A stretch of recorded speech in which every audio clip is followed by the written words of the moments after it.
Once you sign a contract to go solar, there are still several steps before your system can be installed and turned on. There needs to be a site assessment. Your installer will visit your house. He'll take pictures.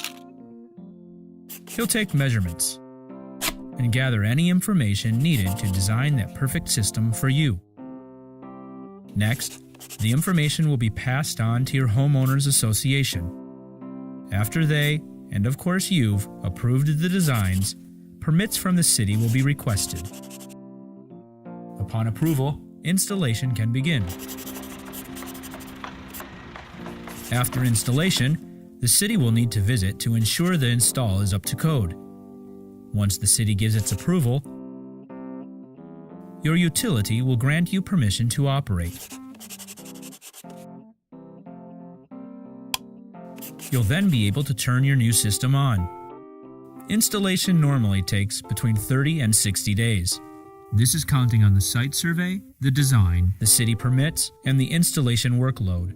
Depending on the city inspections, your utility provider, and any unexpected delays, it usually takes another 30 days until you receive your permission to operate.